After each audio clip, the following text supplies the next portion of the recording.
반갑습니다. 방금 소개를 받은 이상태 대표입니다. 먼저 대한병원 행정관리자협회에 학술대회에 초청해 주셔서 감사합니다. 오늘 강의는 디지털 헬스케어 시대의 비즈니스 마인드라는 내용으로 강의가 진행이 될 거고요. 앞서 강의를 들어봤는데요. 굉장히 전문적인 그런 강의가 기반이 되었다고 한다 그러면 지금 제가 드릴 말씀은 아무래도 이제 마인드 강의이기 때문에 좀 더 좀 편안하게 우리가 생각에 대해서 어떠한 발상의 전환을 이뤄내야 할지 또 생각을 어떻게 한번 해보는 게 비즈니스 마인드가 되는 건지 이 부분에 대해서 조금은 편안하게 여러분들이 들으면서 강의를 경청해 주시면 감사하겠습니다. 제목이 보니까 이제 키워드를 보면 디지털이라는 말이 하나 나오겠고요. 두 번째는 비즈니스 마인드, 이 두 가지로 나눠집니다. 사실 뭐 디지털에 대한 이제 의미를 제가 자세히 설명하기보다도 이제 반대되는 개념이 이제 아날로그일 텐데요. 아무래도 아날로그는 이제 한 방향으로서 하나의 형태로서 모습을 보여진다고 한다 그러면 디지털이라는 거는 이제 하나의 어떤 소스가 다방면 차원에서 이루어질 수가 있다라는 거죠. 하나의 컨텐츠가 영상, 음향, 디자인 여러 가지로 호환이 가능하고 발휘가 될 수 있다는 시대입니다. 거기에 맞춰서 생각을 한다면 우리 병원에서 일하시는 분들 또 어떤 보건의료 인력의 분들도 병원이 앞으로의 산업 과정에서 굉장히 다각화될 수 있다라는 그런 차원에서 디지털을 의미하면 좋을 것 같고요. 그런 가운데서 이제 비즈니스 마인드는 그럼 무엇이냐? 어떻게 본다면 비즈니스 마인드는 우리가 소위 말하는 경영학적으로서 장사를 한다든지 아니면 어떤 이윤을 추구하는 그런 베이스가 되는 부분인데요. 물론 그런 것들도 궁극적인 목적일 수는 있겠지만은 이제는 모든 사람들이 다 비즈니스 마인드를 장착을 함으로써 본인의 어떤 스타일을 개선해보고 본인 스스로의 자기 역량의 개발과 함께 또 자기가 속해 있는 기관의 발전으로 이끌 수 있는 그런 하나의 힘이다라고 얘기를 할 수 있겠습니다. 그래서 오늘은 비즈니스에 대한 의미와 동시에 비즈니스 마인드를 고치시키고 개선할 수 있는 세 가지에 대한 컨텐츠로 살펴보도록 하겠습니다. 네, 목차는 이제 강의자 소개는 아마 전에 그 사회자께서 하셨기 때문에 넘어갈 거고요. 비즈니스 어원 그리고 이제 비즈니스를 만드는 이 세 가지 컨텐츠를 가져왔습니다. 저는 첫 번째 문화라는 얘기를 좀 드리고 싶을 거고요. 두 번째는 어떠한 그 거창한 개념이 아니라 관찰을 통한 그러니까 좀 우리 주변에 있는 소소한 것들이 여러분들의 비즈니스 환경을 바꾸고 여러분들의 시각을 바꿀 수 있다. 이런 부분들을 두 번째, 마지막으로 균형 잡힌 시각을 확보해야 한다라는 차원이 세 번째, 그래서 비즈니스 마인드를 장착하기 위한 세 가지 이 컨텐츠로 구성을 해서 오늘 강의를 시작하도록 하겠습니다. 예, 강의자 소개 넘어가도록 하겠습니다. 비즈니스라는 의미에 대한 어원을 볼 필요가 있습니다. 비즈니스 하면 그 어원의 어원으로 들어간다면 우리가 흔히 얘기하는 버스, 뭐 교통수단으로 이해할 수 있지만 동사적으로 본다면 움직이다, 이동하다는 겁니다. 부단히 비즈니스라는 거는 부단히 우리가 움직이고 이동하는 건데 물리적인 그런 움직임과 이동뿐만 아니라 생각에 있어서 부단히 우리가 머리를 움직여야 하는 거고 생각을 해야 하는 거고 끊임없이 무엇인가를 해야 한다. 네, 이런 부분들이 있는 거고요. 이러다 보니까 이제 버스라는 이 단어가 비지로 바뀌어서 움직이는 바쁜, 그래서 이거의 명사형인 비즈니스로 파생이 된 그런 어휘를 살펴볼 수가 있습니다. 그러면 이거는 결과론적인 부분인데요. 비즈니스 컨셉, 비즈니스라는 거는 도대체 무엇이냐? 제가 이제 앞서 세 가지 마인드를 바꿈으로 해서 궁극적으로 얻어지는 그러한 부분이 무엇이냐? 저는 이 두 가지를 꼽습니다. 첫 번째는 과연 나는 생산성이 있는 사람인가? 나는 생산성을 창출할 수 있는 사람인가? 이 부분이 하나가 있습니다. 사람은 크게 경제학적으로 두 가지로 나눠질 수 있습니다. 어떠한 물건, 즉 재화를 만들어내는 사람이 있겠고요. 아니면 어떤 사람들은 물건을 만들지는 않는데 어떠한 이제 의료 서비스, 뭐 우리가 요식업 서비스 여러 가지 서비스의 개념들이 많이 있지 않습니까? 서비스를 창출하는 사람인가? 이 두 가지입니다. 이 두 가지인데 문제는 특히 이제 우리 보건의료 인력의 좀 한계는 나는 얼마나 가치 있는 사람인가? 즉 나는 얼마나 생산성을 만들어내는 사람인가라는 거를 우리가 스스로를 규정하고 정의할 수 없다는 뜻입니다. 가장 쉬운 예를 든다면요. 여러분들이 받고 계시는 월급이 있다고 한다 그러면 월급이 예를 들어서 500만 원이라고 가정을 합시다. 그러면 나는 어떤 일을 하든지 간에 나의 가치, 나의 생산성은 500만 원으로 묶여가 있는 겁니다. 하지만 자기가 알고 보면 500만 원 이상의 1000만 원, 2000만 원 가치를 창출하는 사람인가? 아니면 500만 원은 주지만은 실제 나는 한 달에 200만 원, 300만 원밖에 창출할 수밖에 없는 사람인가? 이거에 대해서는 우리는 심도 있게 따져보지 못한 경우들이 좀 많이 있다고 저는 생각이 됩니다. 주어지는 급여에 의해서 우리는 결국에는 생산성이 담보가 되고 결정이 되는 그런 모습들을 보여주는데요. 가장 비즈니스의 중요한 마인드는 자기의 가치, 즉 자기가 어떠한 가치를 갖고 내가 이걸 어떻게 키우겠다. 내가 이런 것들을 좀 더 발전을 시켜서 나의 생산성을 끌어올리겠다. 그러므로 해서 뭐 연봉 협상에 유리한 교두보를 마련하는 그런 뜻이 아니고요. 먼저 자기가 어느 정도의 생산성을 담보하고 가치를 만들어낼 수 있는 사람인지에 대한 그 의미를 깨닫고 거기에 맞춰서 본인이 뭐 지금 현재 있는 직장에서 열심히 일을 할 수 있는 근거도 되고 또 더 나아가서 다른 일을 통해서 뭐 요즘은 엔잡러라는 말도 있겠고요. 그리고 하나의 직장 형태로 일을 하는 개념들이 점차 MZ 세대를 바탕으로 해가지고 그런 의미들이 희석이 됩니다. 그런 친구들은 어렸을 때부터 자기의 가치를 바탕으로 해서 생산성을 노력한 만큼 자기가 어떤 수익 창출이라든지 무언가를 만들어내겠다. 이러한 마인드가 굉장히 강한데 저는 이게 결국에는 우리가 비즈니스 마인드를 통해서 자기의 가치를 느끼는 그런 부분들이 중요하다라는, 그게 비즈니스 마인드 핵심이다라는, 생산성이라는 그 부분을 영향을 준다고 보고 있겠습니다. 실질적으로 어느 나라든지 그 나라의 생산성을 따져서 그 나라의 경제력을 판단합니다. 뭐 GDP, GNP 거기에 끝나는 그 P 자체가 다 프로덕트라는 뜻의 의미거든요. 그러면 제한된 시간과 제한된 자원으로 얼마나 단위당 생산을 많이 하는가, 이게 결국에는 선진국을 가르는 기준입니다. 뭐 경제적으로 좀 낙후되어 있던 동남아시아나 이런 뭐 아프리카만 하더라도 그분들이 게을러서 가난한 건 아닙니다. 그분들이 어쩌면 우리보다도 더 많은 노력과 더 많은 그 에너지를 쏟아냄에도 불구하고 왜 가난하냐면 어떠한 자본의 결핍과 기술력의 결핍, 이런 부분들이거든요. 무조건적으로 열심히 하는 게 그저 좋지만은 않다라는 겁니다. 어떤 자본을 끌어들이고 생산성을 담보할 수 있는 기술을 높여서 이 부분들을 갖다가 생산성을 그 같은 시간 안에도 많은 것들을 생산해낼 수 있는 그런 능력을 배양을 해야 하는데 그렇지가 않다는 거죠. 자, 그러면 여러분들은 어떻습니까? 지금 열심히 자기 주어진 일에는 일을 하고 있습니다. 그런데 이게 더 많은 가치를 창출할 수 있고 더 많은 무언가를 생산할 수 있는 그 시간을 죽이고 있는 건 아닌지, 아니면 그 기회를 기회 비용을 놓치고 있는 게 아닌지, 이런 부분들을 한번 생각해 보자라는 그런 차원인 거죠. 두 번째 비즈니스의 개념은요, 교환 무역이라고 저는 얘기를 하고 싶습니다.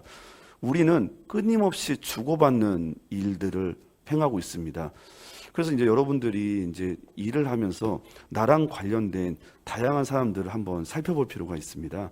예를 들어서 나는 어느 부서, 어느 사람들과 끊임없이 커뮤니케이션을 하면서 살고 있는지, 이런 것들을 본다면 그 역시 무언가가 주고받는 관계거든요. 그런데 거기서 끝나면 안 된다는 거죠. 그러니까 주변에 있는 사람, 그리고 주변에 있는 부서와의 얘기를 통해서 끊임없이 솔루션을 개발을 해야 한다는 겁니다. 우리는 소통이 돼야 한다는 것을 전제로 삼고 있고 또 그런 소통으로서 우리한테 당면한 문제를 해결하는 데 집중할 경우가 있지만요. 결국에는 이런 문제를 해결하는 것도 역시 솔루션을 개발하는 그런 부분들인데, 이거를 무슨 제가 거창하게 상품, 아이템화 이런 얘기를 하지는 않겠습니다. 다만 자신의 경험을 비추어서 우리가 주고받는 관계를 통해서 문제를 해결했다. 그것 자체가 하나의 대단한 그러한 그 비즈니스를 창출했다라고 볼 수가 있는 거거든요. 그러니까 경험을 축적을 하고 축적된 경험을 공유를 함으로써 이 본인뿐만 아니라 자기가 속해 있는 부서, 기관이 디벨롭 될 수 있는 그러한 관계가 되어야지만이 이게 우리는 비즈니스적인 관점이다라고 볼 수가 있겠습니다. 그래서 결국에는 내가 비즈니스를 잘하는 사람이냐 아니냐의 차이는 첫 번째, 내 가치를 알고 내 주도의 생산성을 내가 만듦으로써 평가를 받느냐. 그게 첫 번째일 거고요. 두 번째는 끊임없는 이 관계 속에서 내가 그동안에 10년, 20년 동안 근무를 했다고 한다 그러면 상당히 오랫동안 근무를 했는데, 그럼 내가 이 기관에서 어떤 걸 기여했다기보다도 어떤 것들은 내가 이렇게 해서 이렇게 만들었다. 이러한 솔루션을 얼마만큼 개발을 하고 나중에 이제 이런 것들이 사실은 아이템이 돼가지고 스타트업이 되고 또 이런 부분들이 또 공유가 돼서 다른 기관과의 차별화된 어떤 문화로서의 역량으로 이게 활용이 될 수 있는 거거든요. 이런 부분들은 결론적으로 여러분들이 나는 비즈니스를 잘하느냐 못하느냐 이 두 가지에 있다라고 생각하시면 되겠습니다. 그러면 이제 하나씩 보겠습니다. 그럼 비즈니스 마인드 차원에서 어떻게 그럼 나는 비즈니스이랑 관련된 거를 역량을 키우겠느냐. 첫 번째 제가 제시한 키워드는 문화입니다.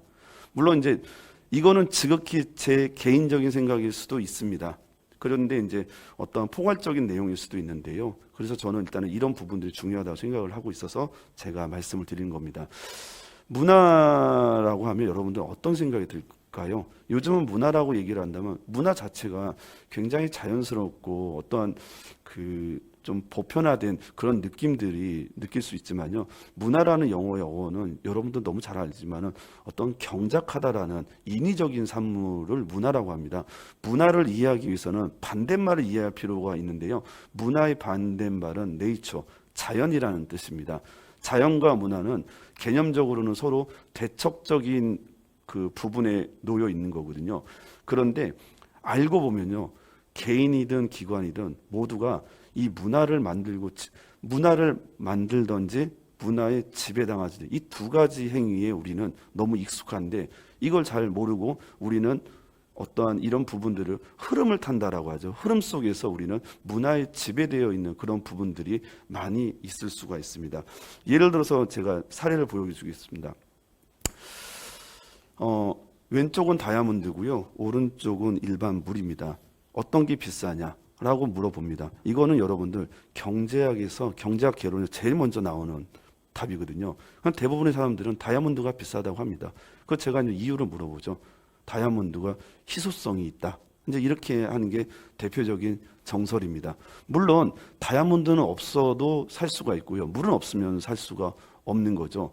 그런데 여러분들 한번 생각을 한번 해보셔야 할 게 다이아몬드가 비싸기 때문에 다이아몬드가 이제 희소하기 때문에 비싼 거냐?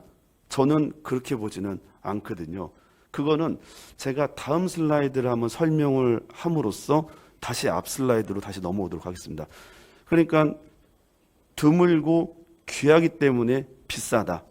그렇게 알고 있는 상식이지만 저는 그렇게 보지는 않습니다. 왼쪽 가방과 오른쪽 가방이 있습니다. 이 두 개 가방의 소재는 소가죽입니다. 소로 만든 가방이고요. 왼쪽 가방을 만든 사람한테 너희들의 스타일이 뭐냐? 그러면 우리 가방에 만든 철학과 박음질과 이런 것들을 얘기를 합니다. 또 오른쪽에 만든 가방의 어떤 개발자도 나름대로는 상당히 이 가방이 왜 가치 있는지를 설명합니다. 제가 이 가방을 놓고 대학생들한테 너는 어떤 가방을 내가 그냥 줄 테니까 너는 어떤 가방을 가져갈래? 라고 한다면 왼쪽에 있는 가방을 마음에 들어하는 학생이 있고 오른쪽에 가방을 마음에 들어하는 학생들이 있습니다. 그런데 이거는 제가 볼 때 크기도 비슷하고 재질이 같습니다. 그런데 한 가방은 한 가방에 비해서 무려 가격이 16배가 비쌉니다. 제가 왼쪽의 가방, 검은색 가방을 마음에 들어하는 학생들한테 이 두 개의 가방의 로고를 보여줍니다. 왼쪽 검은색 가방은 국산 브랜드인 MCN 가방이라는 곳이고요. 오른쪽 가방은 프랑스 제품인 샤넬이라는 가방입니다. 로고를 보는 순간 모든 사람들이 갑자기 오른쪽 가방이 더 예뻐 보이기 시작을 합니다. 다 저걸 달라고 합니다. 자, 그러면 가격 차이는 여기서는 왜 이거 나는 걸까요? 제가 전 슬라이드 다시 또 돌아오겠습니다. 마찬가지입니다. 제가 말씀드리려고 하는 포인트는요, 저걸 갖고 싶어 하는 욕망, 저거를 브랜딩하는 그 능력이 있다는 겁니다. 예를 들어서 다이아몬드 업체 중에 드비어스라는 그런 외국 업체가 있는데요. 이 사람은 어떻게 하면 다이아몬드를 잘 고가에 팔리게 할까? 이걸 연구를 엄청 했습니다. 그러다 보니까 어떤 광고를 통해서 결혼할 때 다이아몬드 반지를 주는 거를 하나의 우리가 인위적인 문화로 만들어 보자라는 그런 암묵적인 마케팅 전략을 한 겁니다. 그러다 보니까 이제 이런 부분이 돼서 우리도 왠지 결혼하려고 그러면 예물로서 다이아몬드 정도는 하나 줘야 한다라는, 알게 모르게 우리의 생각이 왜 그렇게 박혀져 있는 거죠? 그거는 드비어스라는 한 회사가 그러한 문화를 창출했기 때문에 알게 모르게 우리 마인드 속에 스며들었다는 거죠. 그 말은 뭐냐면요, 결국에는 희소성 때문에 그런 건 아닙니다. 가방도 희소성이라고 한다면 두 개 가방이 다 뭐 소가죽으로 만들었는데 소가 희소하지는 않지 않습니까? 똑같은 재질로 만들었어요. 근데 왜 한쪽은 가격이 비싸고 쌀까요? 희소성 때문이라고, 아까 물과 다이아몬드는 희소성 때문이라고 우리는 생각을 하는데 실질적으로는 그렇지가 않다라는 거예요. 다이아몬드가 물론 물보다는 적지만 아마 어느 순간 다이아몬드가 매장량이 물보다는 더 많을 수도 있을 겁니다. 마찬가지로 이런 부분들은 이 브랜드의 희소성을 만들었기 때문에, 샤넬이라는 사람이 얼마나 가난한 그 장돌뱅이의 딸로서 태어나가지고 그 버림받아가지고 수녀원에서 그 가디건을 만들면서 어렵게 살았는데 100년 동안에 이 샤넬이라는 브랜드가 전 세계적인 브랜드를 만들기 위해서 엄청난 노력을 했거든요. 그럼으로써 우리는 무조건 샤넬하면 저게 모양이 안 예뻐도 저 브랜드를 보면 무조건 갖고 싶고 저거를 사고 싶은 마인드가 들어갑니다. 실제 샤넬 매장에 가면 여러분들한테 흰장감을 줍니다. 명품을 대하는 자세가 그러면 안 된다고 해서 여러분 흰장갑을 끼고 샤넬을 만지도록 하고 있거든요. 굉장히 불편한데도 불구하고 거기에 대한 불평을 얘기를 하지 않습니다. 왜? 문화가 그렇게 형성이 되어 있기 때문에 그렇습니다. 문화는요, 인위적이지 자연적이지가 않고 결코 그러니까 인위적이다라고 볼 수가 있는 거거든요. 오른쪽에 이제 벤키시라는 영국에 잘 안 알려져 있는 이 무명 작가는 이 자본주의를 반대하기 위해서 자신들이 그림을 그려가지고 흔적을 남기는데, 그 그림들이 역설적으로 자본주의 안에서는 100만 달러 이상의 그림 가치로 팝니다. 그래서 이 벤키시가 나는 자본주의를 비판하기 위해서 그림을 그렸는데 자본주의에서는 오히려 더 열광하니까 이상한 거죠. 그래서 조그마한 실험을 하나 합니다. 뉴욕에 있는 공원에다가 가판대에다가 자기 그림을 하나당 60달러, 50달러를 팝니다. 근데 사람들은 그걸 갖다가 보면서 하루에 5점밖에 사지 않았다고 합니다. 근데 실제로 저 그림이 그 어떤 경매로 들어간다면 10억의 가치가 있는 그림인데도 불구하고요. 그러면 이건 무슨 걸 뜻할까요? 경매장은 돈이 있는 사람들이 모이고요, 일정한 형식이 있는 겁니다. 그리고 그거에 대한 그림 설명을 통해서 가치를 불러일으킵니다. 그러한 문화에서는 60달러짜리가 10만 달러로 될 수 있다는 거죠. 우리가 어떠한 현상을 보면 이거를 60달러로 만들 것인가 10만 달러로 만들 것이냐, 이런 부분들은 문화적인 차이가 있고 어떠한 적절한 우리가 만드는 그런 프레임의 차이라고 있을 수 있겠습니다. 이게 뭐다? 저는 문화라는 그런 부분입니다. 그래서 문화는 구속력을 전제로 하고 있다. 우리는 여기 있는 많은 수많은 로고들이 있습니다. 얘네들은 아무 말도 안 합니다. 아무 말도 안 하지만 우리는 갖고 싶고 타고 싶고 입고 싶고 쓰고 싶고, 이게 바로 느껴집니다. 얘네들은 아무런 말들을 안 해요. 이미 우리는 얘네들의 문화에 지배되어 있기 때문입니다. 그리고 여러분들 스스로에 대한 개인 브랜드, 그리고 여러분들이 속해 있는 병원이든 어떤 기관의 브랜드는 어떠한 문화를, 우리가 세상을 지배하기 위해서 우리는 어떤 게 유니크하고 우리는 어떤 것들이 시그니처로서 우리의 기관을 대표할 수 있는지, 그런 문화를 만들어 놓는 것들이 비즈니스에 있어가지고 마인드에서는 중요한 과제다라고 얘기를 할 수 있겠습니다. 두 번째 비즈니스의 마인드는요, 좀 단순하게 볼 필요가 있어요. 거창할 필요가 없다라는 그런 부분입니다. 제가 짧게 설명드리자면 다 설명할 수는 없고요. 지금 이제 나와 있는 5개 그림은 이제 스타트업을 통해서 성공한 사례들입니다. 그런데 이게 보게 되면 굉장히 단순합니다. 왼쪽에 있는 오유라는 그런 편의점은, 이 슈퍼마켓은요, 지금과 같이 물가가 상승이 되니까 사람들이 좀 더 저렴하게 살 수 있도록 여기 안에 있는 제품의 70%는 포장지를 전체 다 없애버립니다.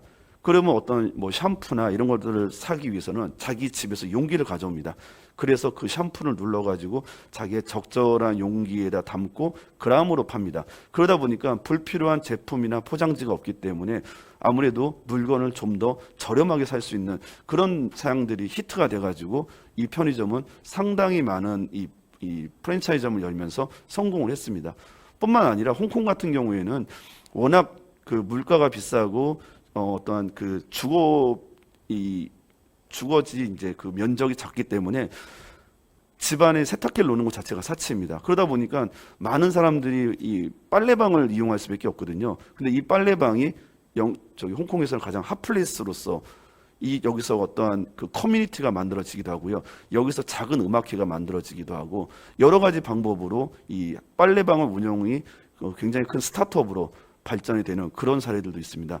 그리고 오른쪽에 있는 데는 한국 같은 데는 화장실이 깨끗하지만은 외국 같은 데는 의외로 화장실이 좀 더럽기도 하고 자기가 드는 소지품들을 놓을 만한 장소가 있지가 않습니다. 그래서 어떤 한 학생이 소지품을 놓을 만한 선반을 하나 만들고 그 선반에다가 광고를 집어넣음으로 해가지고 이 회사는 수십억을 버는 회사가 됐거든요. 이 아이디어를 본다 그러면 결코 거창하지는 않습니다. 사소한 여러분 주변에 있는 그런 것들을 통해서 우린 답을 얻을 수가 있습니다. 대표적인 사례가 있습니다. 1871년에 미국의 시카고에서 대화재가 일어났습니다. 지금도 시카고는 세계적인 도시죠. 근데 그 당시에도 세계적인 도시였나 봅니다. 많은 인구들이 이 시카고 안에서 살고 있다가 근데 그러다 보니까 대부분의 주택은 목조 주택이었다고 합니다. 대화재가 일어나니까 화재에 취약한 거는 나무들이다 보니까 화재에 취약하지 않겠습니까? 그러니까 이제 많은 이재민들이 발생되고 300명이 넘게 죽었다고 합니다. 그래서 이제 시카고에 있는 어떠한 건축가는 고민에 빠지기 시작했습니다. 튼튼하고 불에도 잘 견딜 수 있고 내구성을 담보할 수 있는 그러한 건축을 해야겠다. 더 이상 이 나무로는 안 되겠다. 이 건축가는 엄청나게 고민을 많이 합니다. 그러다가 이 고민의 끝에 어떤 친구의 저녁 자리에 초대를 받습니다. 그 친구가 오라는 시간보다도 조금 더 일찍 왔거든요. 그러니까 친구가 청소가 아직 덜 됐다는 겁니다. 그래서 청소를 마저 마무리하고 뭐 식사를 같이 하자 이런 제안을 했다고 합니다. 그런데 이 건축가가 그 친구가 청소하는 모습을 유심히 봤는데 엄청난 책을 잠깐 꺼내놓고 먼지를 털었는데 그 책을 마침 세 장 위에다 올려놨다는 겁니다. 세 장 위에다가 수십 권의 책을 올려놨는데 세 장은 무너지지가 않았습니다. 가보니까 세 장 무게보다도 그 위에다가 올려놓은 그 수십 권의 책의 무게가 훨씬 더 많이 나갔습니다. 그래서 이 세 장을 보면서 정말 저게 튼튼하구나. 그래서 이 세 장을 통해서 그 이후로부터 이 건축물 콘크리트에는 철근이 들어가기 시작합니다. 이 건축사는 이 위대한 발견, 그러니까 우리는 지금에는 어떤 모든 건축물들은 다 어떻습니까?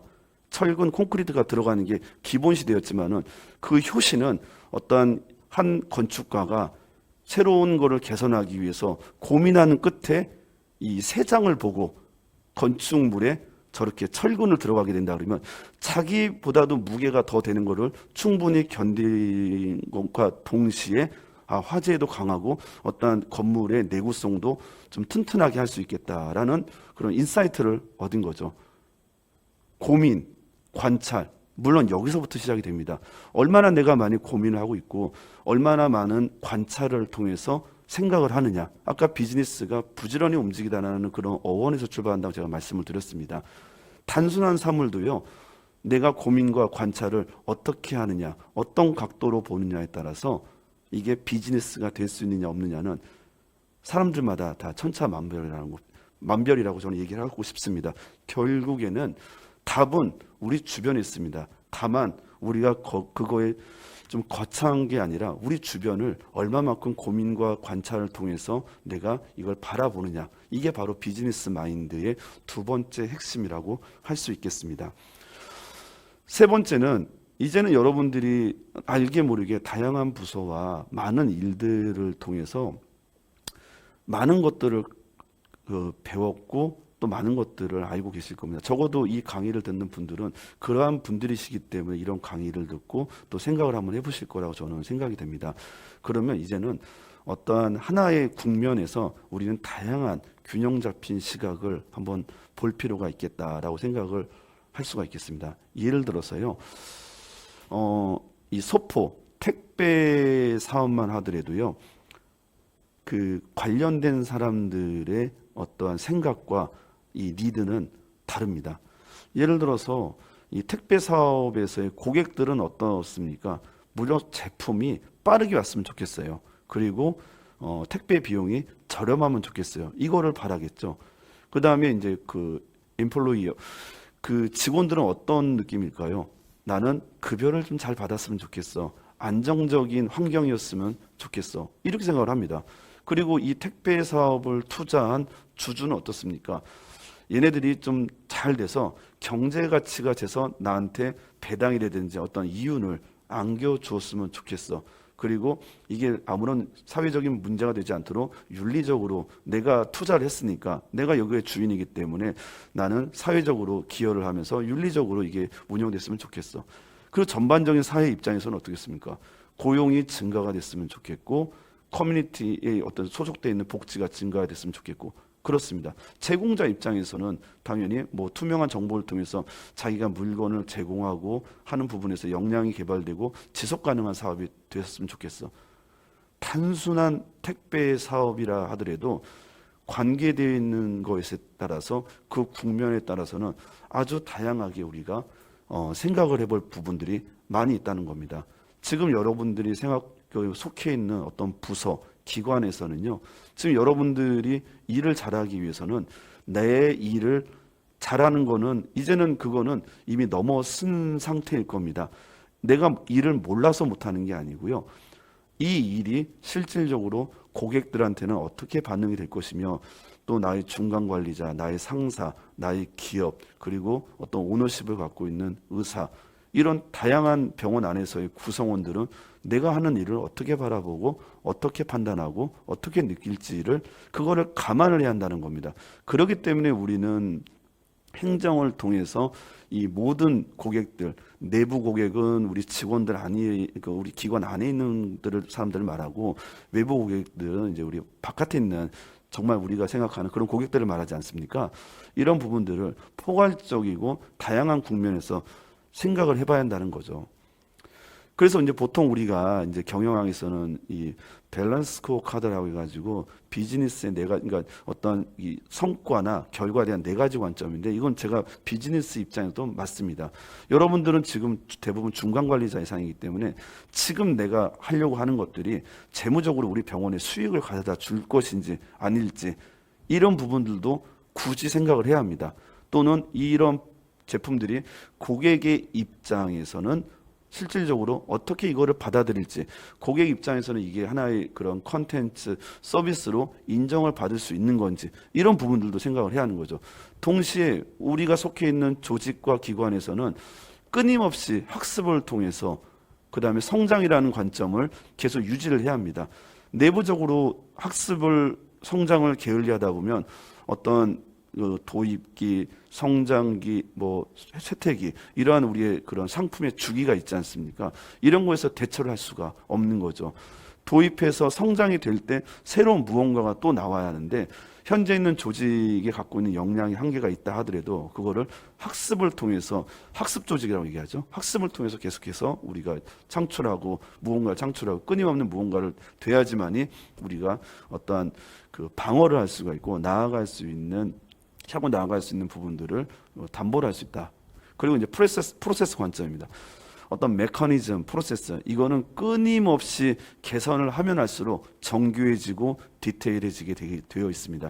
결국 그 프로세스의 차이 하나, 디테일한 관점 하나가 그 기관을 아까 말씀드린 문화로 이끌 수도 있고 그다음 지배할 수 있는 문화를 이끌 수 있고 또 이게 다른 기관과의 그런 차원으로서의 다른 부분들로 이게 좀 더 핵심적으로 나아갈 수 있는 그러한 그들만의 노하우가 될 수 있다는 부분입니다. 그렇기 때문에 한번 정해져 있는 메커니즘 프로세스는 꼭 그게 다가 아니라 계속 계속 개선하고 계속 관찰하고 그러면서 이제 업그레이드를 통해서 어떤 우리만의 그런 문화를 만들어야 한다. 그래서 이제 이러한 네 가지 관점, 재무적인 관점, 고객적인 관점, 그다음에 학습 성장의 관점, 프로세스 관점, 이런 것들을 어떤 하나의 프로젝트라든지 어떤 하나의 이슈가 있다고 한다면 이런 관점에서 우리가 다 면밀하게 생각을 해야 한다. 그게 바로 비즈니스 마인드를 키울 수 있는 그러한 열쇠다라고 볼 수 있겠습니다.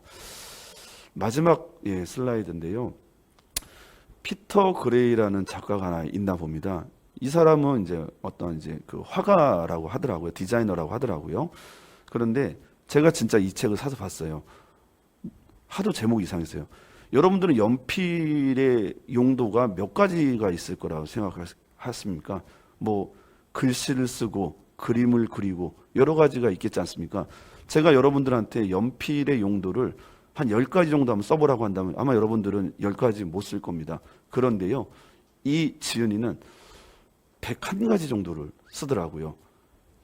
이게 물론 101가지가 다 유용한 용도는 아닙니다. 제가 주목하는 부분은요, 하나의 연필을 하더라도 얼마나 관찰을 하고 관심 있게 찾아보면 용도는 늘어난다는 거예요. 예를 들어서 연필, 여기서 좀 인상 깊게 봤던 것들이 연필을 부러뜨립니다. 그러면 그거는 자기가 화났다는 감정의 표현의 수단이라는 거예요. 아, 연필이 감정 표현의 수단이 될 수 있겠구나. 이런 거죠. 그러니까 이런 식으로 연필의 용도를, 그러니까 우리가 하나의 단면을 보지만은 여러 가지 활용할 수 있고 우리가 생각을 확장할 수 있는 그런 부분들도 있다라는 겁니다. 이게 균형적인 시각도 될 수도 있고 아니면 다양한 생각의 확장의 사례도 될 수가 있습니다. 오른쪽에 있는 그림은 제가 실제로 샌프란시스코의 어떤 빌딩을 방문했을 때 어떤 두 노인이 서로 탁구를 치고 있습니다. 여러분들한테 제가 탁구대를 저걸 보여주지 않고 그림을 그려보라고 한다면 100이면 100 다 직사각형의 탁구대를 그릴 겁니다.